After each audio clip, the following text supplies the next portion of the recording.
vivir en las provincias es, ya supiste el chisme de no sé quién, ya viste, y desgraciadamente cuando te toca a ti ser el tema de la conversación, pues es abrumador, ¿no?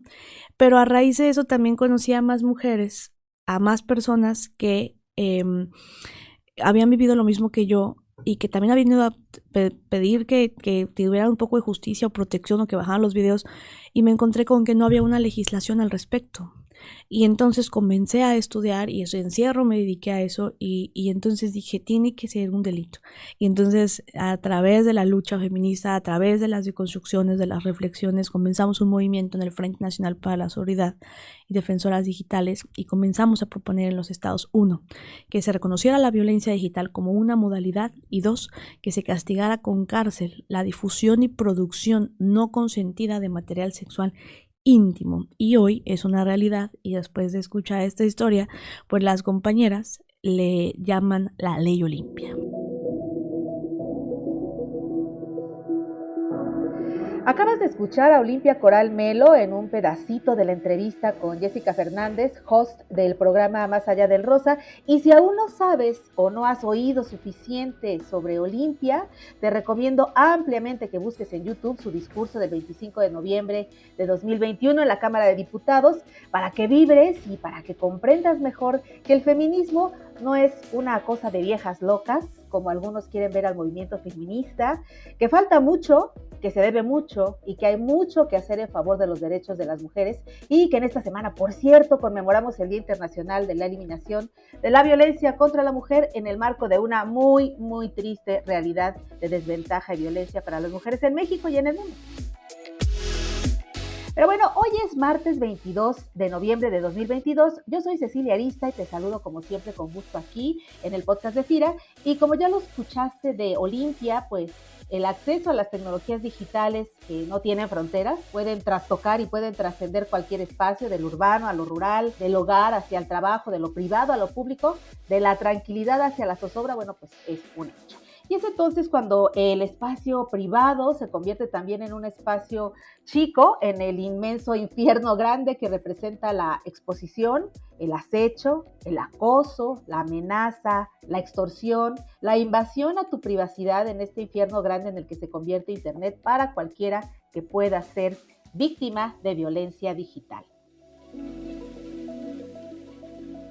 Así que esta semana me da mucho gusto traer a la conversación a una gran profesional de la comunicación, activista, académica y consultora en comunicación y género, Gretel Castorena Escalera. Gretel se ha desempeñado como directora de innovación estratégica a las políticas de prevención de violencia contra las mujeres y ha sido consejera social de INMujeres. Ha trabajado como coordinadora de representaciones temporales para erradicar la violencia de género en el CONAVIM de la CEGOV. Fue presidenta del Consejo Social de INMujeres y directora del Instituto de la Mujer Moreliana para la Igualdad Sustantiva. Y hoy, bueno, pues hoy tenemos la suerte de tenerla aquí en el podcast para platicar con nosotros acerca de cómo trasciende y cómo trastoca la dinámica de quien enfrenta en cualquier espacio social la violencia digital. Gretel, nos conocemos desde hace muchos años y sabes que admiro profundamente tu contribución, importantísima para erradicar la violencia de género y lograr que se reconozcan los derechos de las mujeres. Bienvenida al podcast. Muchas gracias, Ceci. Un placer para mí tener contacto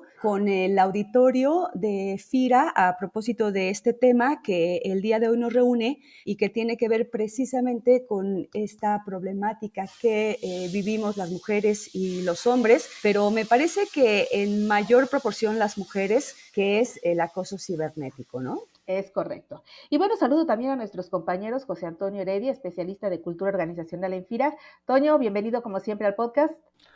Hola, ¿qué tal, Ceci? Muchas gracias. Y un gusto y un placer poder compartir los micrófonos contigo y con Gretel y con Maite. Excelente. Y también a Maite Edith Rico Villar, quien es persona consejera en el marco del Protocolo para la Prevención, Atención y Sanción del Hostigamiento Sexual y Acoso Sexual en FIRA y que, bueno, nos acompaña igualmente en la conversación. Hola Maite, ¿cómo estás? Bienvenida al podcast. Hola Ceci, buenas tardes.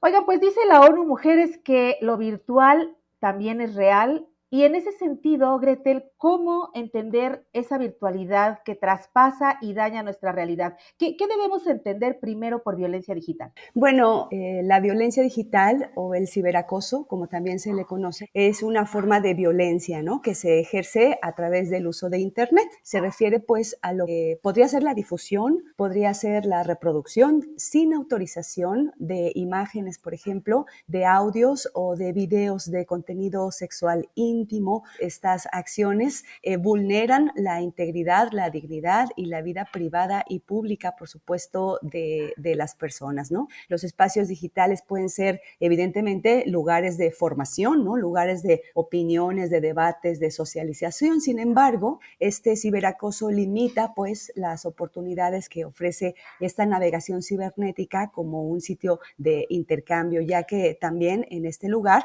bueno, pues es común que se reproduzcan los estereotipos y, bueno, comportamientos de género de la sociedad con un proceder que pudiera ser negativo y que desafortunadamente muchas veces es naturalizado. Es importante decir que el último informe de la Comisión de Banda Ancha para el Desarrollo Digital, que fue creada precisamente por las Naciones Unidas, llama precisamente a estos diversos sectores públicos y privados a tomar acciones y estrategias destinadas de alguna forma a detener el incremento de la violencia. El ciberacoso o la violencia digital describe esta nueva forma de violencia a través de las tecnologías de información y, bueno, la tiene definida de alguna forma como una agresión intencional por parte de un grupo o, bueno, por parte también de una sola persona, utilizando formas electrónicas de contacto que pudieran ser repetidas veces en contra de una víctima que no puede defenderse, ¿no? De alguna manera, o que, bueno, pues de alguna manera se encuentra sin las posibilidades como para poder reaccionar. Y, bueno, este comportamiento violento en línea puede ir precisamente desde un acoso en línea y el agravio público, por supuesto. Sabrán y podrán enterarse de muchos ejemplos de mucha gente que, incluso estando en la política o gente que ha estado en lugares muy visibles, ha, por supuesto, terminado con carreras de manera completa, ¿no? Entonces, todos estos agravios que normalmente son públicos, porque, bueno, son muy visibles, podrían recurrir incluso a que las personas que se sientan agredidas, es decir, las víctimas, pudieran, bueno, pues ocasionarse incluso daños físicos, ¿no? Que pueden ser, pues, en un caso extremo, llegar desafortunadamente al suicidio.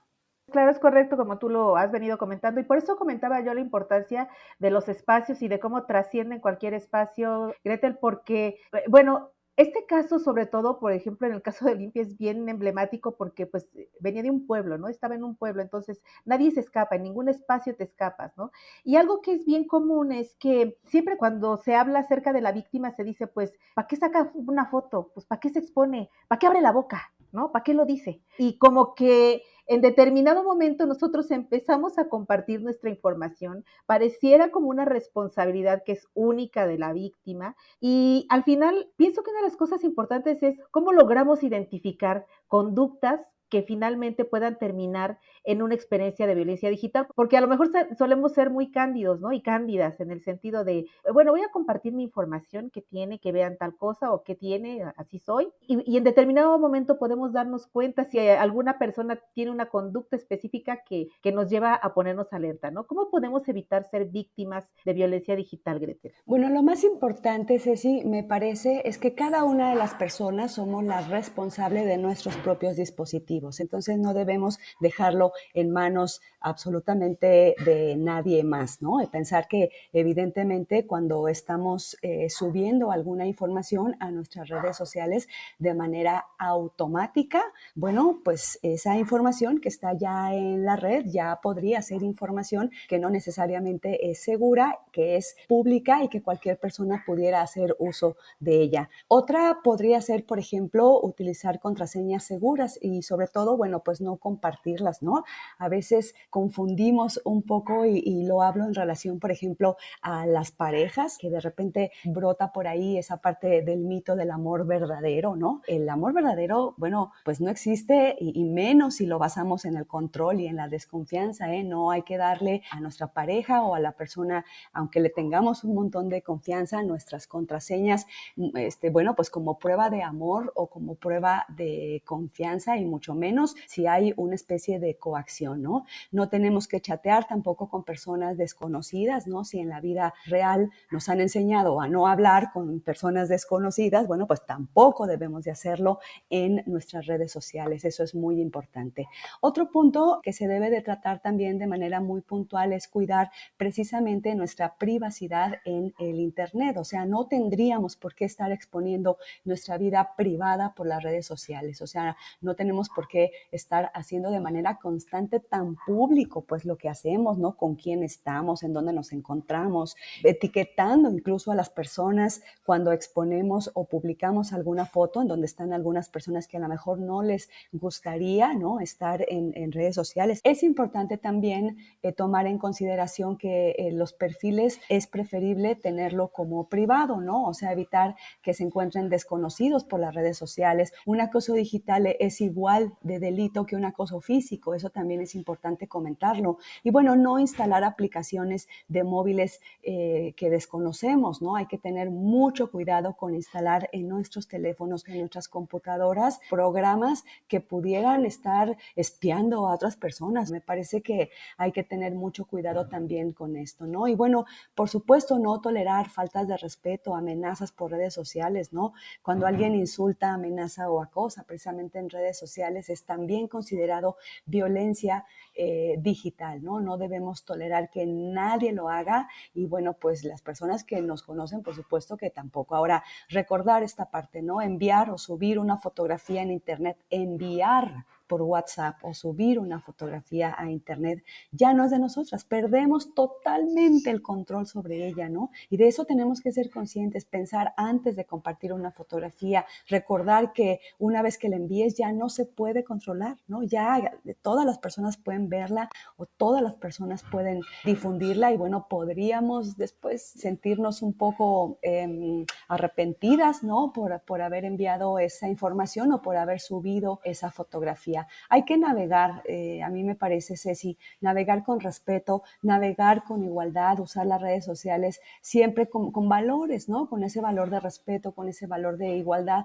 y sobre todo nunca hacer comentarios que discriminen, que vulneren, nunca publicar imágenes ofensivas, mucho menos compartirlas, ¿no? Con otras personas. No publicar lo que no nos gustaría, ¿no? Que publicaran si fuéramos nosotras o si fuera alguien que conocemos. Bueno, es cierto, ¿no? Dice uno, pues no vulnerar, no ofender, no esto, pero estamos hablando pues de un marco ético que en donde no todo el mundo tenemos ese mismo marco ético. El que hoy la violencia digital esté reconocida como un delito, pues se lo debemos precisamente a Olimpia y a su lucha por buscar que se reconozca así, ¿no? Tanto un hecho de violencia digital tan penado como lo pudiera ser en la vida real, pero a lo que me refiero es que efectivamente el problema es ese, que no estamos en el mismo marco. El Consejo de Derechos Humanos de la Asamblea General de la ONU dice en su informe de relatoría especial, ¿no? Que el 90% de las víctimas de la distribución digital no consensuada, porque también ahí está una parte muy importante, no consensuada de imágenes, son de mujeres.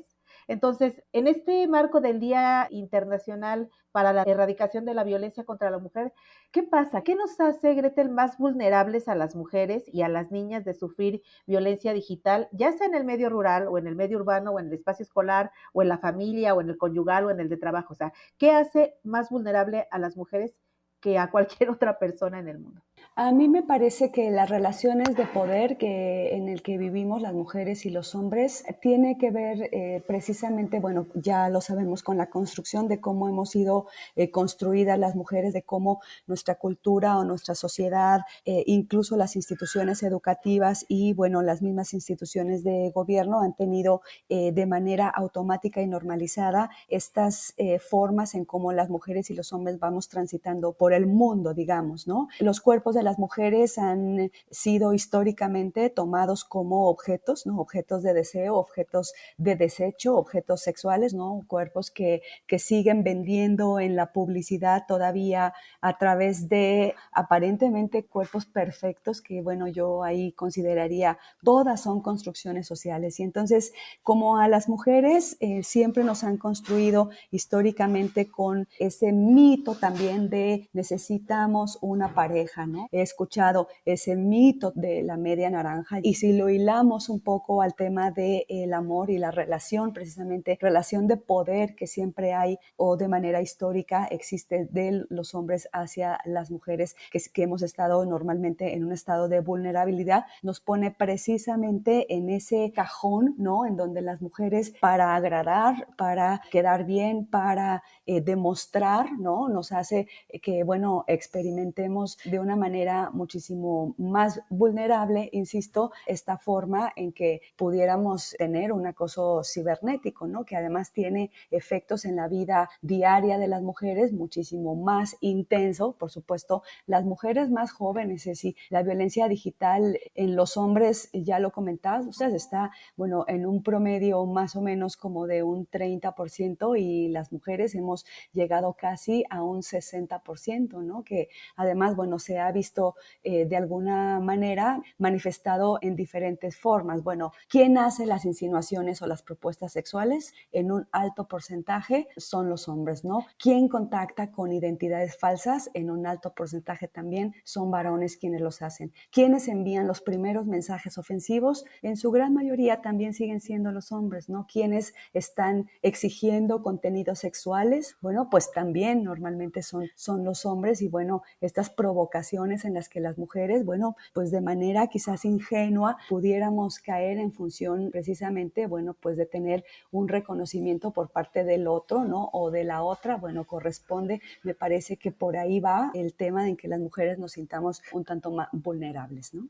Sí, hablamos de esta parte de cosificación que siempre hemos dicho, ¿no? La parte de la mujer como una cosa en vez de una persona, ¿no? Y esto es bien importante y lo comento siempre en el podcast porque, bueno, el podcast también tiene audiencia interna y audiencia externa. Y a mí me sigue llamando la atención de manera muy poderosa la figura de la edecán en el stand. En el caso, por ejemplo, de todas las ferias, todos los eventos que se hacen en el sector agroalimentario, se hacen muchas. Y me sigue llamando mucho la atención esa parte de la edecán. Si no está la edecán en el stand, entonces el stand no está vestido. Y si la edecán no está con minifalda y si la edecán no tiene escote, entonces el stand no está vestido. Y la otra parte, para seguir hablando de la cosificación, porque finalmente nosotros no nos damos cuenta que una chica que está en un stand le piden su teléfono, la llaman, le dicen, y ahí empieza, es un caminito también para la violencia digital, ¿no? Entonces, una cuestión importante y que es un tema que importa a todos, es la parte de la cosificación de las mujeres que las hace más vulnerables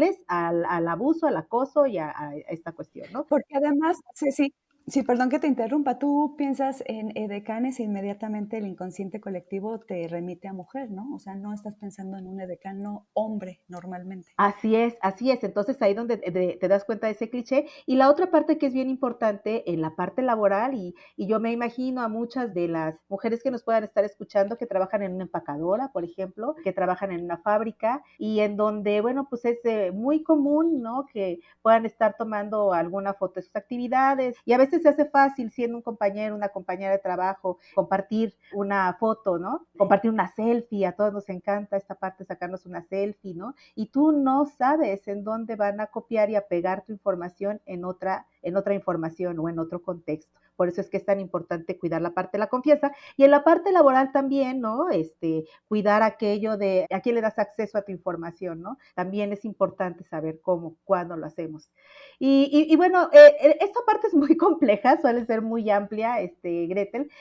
Yo quisiera comentarle y compartirles también que en FIRA hemos hecho un trabajo muy importante para poder acortar esa brecha de desigualdad entre hombres y mujeres desde las condiciones laborales, la participación de las mujeres en puestos de responsabilidad, pero especialmente hemos estado buscando legitimar los derechos de los y las trabajadoras de FIRA con mecanismos que pongan un alto al hostigamiento y al abuso sexual y laboral. En FIRA decimos el abuso y el hostigamiento sexual y laboral no tiene lugar. Entonces, Toño Heredia, que nos estás escuchando, por supuesto, desde el inicio de la conversación, compártenos para nuestras audiencias y ayúdanos igualmente a recordarles a nuestros compañeros qué mecanismos tenemos en la institución, cómo son y cómo funcionan.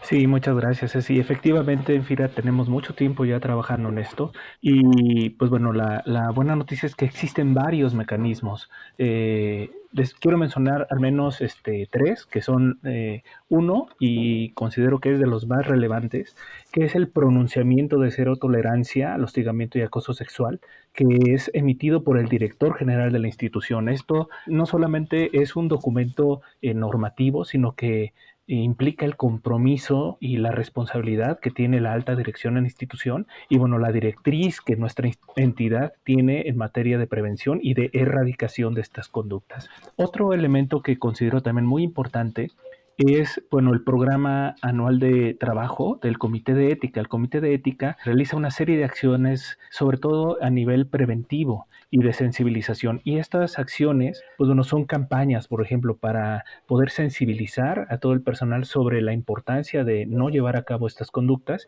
y cursos y programas de capacitación. Ahorita, en estos momentos, estamos llevando a cabo un curso muy intensivo y muy interesante en todas las oficinas foráneas y que se va a ampliar a todas las demás áreas de la institución, y uno de los temas precisamente es pues, la prevención de estas conductas, el conocimiento del código de ética, en donde bueno, se describen todas estas conductas que deben ser eliminadas. Y finalmente, pues bueno, en relación con esta parte normativa, el protocolo para la prevención, atención y sanción del hostigamiento y acoso sexual, que es emitido por la Secretaría de la Función Pública y por el Instituto Nacional de las Mujeres, y que es de aplicación obligatoria pues, a todas las personas servidoras públicas del gobierno de México y obviamente que para todo el personal de nuestra entidad. Y este mecanismo, este protocolo, establece las vías de atención, que son la vía administrativa, la vía penal y la vía laboral. Particularmente la vía administrativa, que es la que compete a nuestra institución, considera pues bueno, diferentes actores y personas que pueden atender estos casos. Particularmente en la vía administrativa están las personas consejeras, los comités de ética y el órgano interno de control. Entonces, bueno, pues estos son como los mecanismos más relevantes y más importantes con los que cuenta la institución. Precisamente con esto que nos comentas, Toño, está nuestra compañera Maite. Maite, tú eres persona consejera en FIRA, con este mecanismo que nos señala Toño de las personas consejeras. Cuéntanos, ¿por qué quisiste ser y certificarte además como persona consejera? Yo sé que no es cualquier cosa, hay mucha capacitación en ese sentido, no es fácil, pero tú decidiste participar en ello. ¿Qué te motivó a ser persona consejera en FIRA? ¿Y qué podrías decirles a nuestros compañeros en FIRA, para, especialmente compañeras sobre todo, para que tengan en cuenta esta importancia de la seguridad que brinda una persona consejera cuando alguien necesita apoyo para denunciar? Bueno, sí, muchas gracias, Ceci. Se presentó la oportunidad en el área y con el paso del tiempo he visto la relevancia e importancia del tema, el cual me interesa, bueno, cada vez más. Por lo tanto, he decidido prepararme y actualizarme de manera constante. Y como bien dices, no ha sido fácil, pero la importancia del papel que desempeño es un punto importante en la atención a los casos que se presentan, ya que por un lado se busca generar confianza y empatía para que confíen en los mecanismos de denuncia y que se sientan protegidas y respaldados o respaldados por mí y por la institución en este proceso tan delicado. Y bueno, por otro lado, orientarles para dar a conocer el proceso a seguir e impulsar a tomar la mejor de las decisiones y así salvaguardar su integridad, ¿no? También es importante comentar que además de lo anterior, nuestra función como persona consejera es dar seguimiento a los casos que se cumplan con una debida diligencia, confidencialidad e imparcialidad, lo que da seguridad a las personas que bueno, estaremos acompañando, ¿no? en todo lo largo de su paso. Oye, haciendo un ejemplo breve, vamos a poner un ejemplo de una persona, compañero o compañera, que comparte su información en Facebook, le da acceso a alguna persona de la misma institución y esa persona empieza a hacerle comentarios sugerentes de alguna manera, comentarios que simple y sencillamente pues le molestan y que tienen que ver con su vida personal. ¿Cuál es el siguiente paso? ¿Qué necesita hacer? Acercarse con nosotros, ya sea con Toño Heredia, conmigo, Maite Rico. En el edificio B1 nos encontramos y bueno, ahí nosotros estaremos asesorándolos, ¿no? Es un proceso entonces en donde tienen que acceder a fuerzas a una persona consejera, o sea, ¿esa es la vía primero, acceder a la persona consejera? Puede ser primeramente con la persona consejera y bueno, es lo que recomendamos, ya que por eso nos estamos actualizando y preparando para que bueno, sean asesorados de la mejor manera, pero podrían acudir directamente al comité de ética o al órgano interno de control, si así lo desean. Perfecto, o sea, tenemos esas 3 alternativas. Puedes acudir a una persona consejera, al comité de ética, en una comunicación, en un contacto directo o al órgano interno de control. Bueno, pues ha sido muy útil todo esto que nos han compartido. Y Gretel, pues una última pregunta. En ese sentido, pues hemos visto cómo pues en determinado momento se victimiza a quien decide hacer una denuncia, presentar algo. Esto ha sido pues común, lo hemos visto desde muchos aspectos. ¿Qué papel tenemos todos para detener o para tratar de erradicar la violencia digital? ¿Detener la violencia digital crees que es una responsabilidad ética de todos? Sí, sin duda, Ceci, es sí responsabilidad, como bien lo comentas, desde nuestra individualidad, ¿no? Hasta por las personas que estamos alrededor y sin duda tenerle respeto a las redes sociales. Yo diría no hacer comentarios negativos, yo diría no dar likes en publicaciones que no terminamos de leer. También esto es sumamente desafortunado. Hay gente que comparte publicaciones y ni siquiera terminar de leer. Hay que decirlo, Olimpia ya nos dio una base. Olimpia ya fue esa mujer valiente que desde Huachinango tuvo la valentía de decir esto no puede suceder, que bueno, ella ha sido un gran ejemplo para muchas mujeres en el país, y no es que para todas, para aprovechar la cultura de la denuncia, ¿no? Que también es muy importante saber que no estamos solas, saber que hay organismos preocupados, pero sobre todo ocupados como el FIRA, a través de Maite, a través de Toño, a través de ti, Ceci, ¿no? Que están de alguna manera visibilizando, no solamente en este mes de noviembre, sino a través de todo el tiempo, que la violencia no es normal, que la gente no nacemos violentas, y bueno, saber también que existe la policía cibernética, saber que es un delito. En el caso de Michoacán está tipificado hasta con 8 años de cárcel. Claro, ha sido muy difícil, todavía no hay una persona en Michoacán que esté en la cárcel por este delito, todavía es perfectible, es mejorable, hay que ir, digamos, de la mano con las autoridades, la semillita ya está puesta y bueno, hay que darle seguimiento, ¿no? Pues muy útil, insisto, todo lo que nos han compartido este episodio. No quisiera dejar de destacar la importancia que tiene para todos, hombres y mujeres, este grave problema que muchas veces nos cuesta trabajo abordar por pena, por autocensura, por miedo a la represalia, en el caso de quienes sufren violencia familiar o quienes sufren violencia digital también en el trabajo.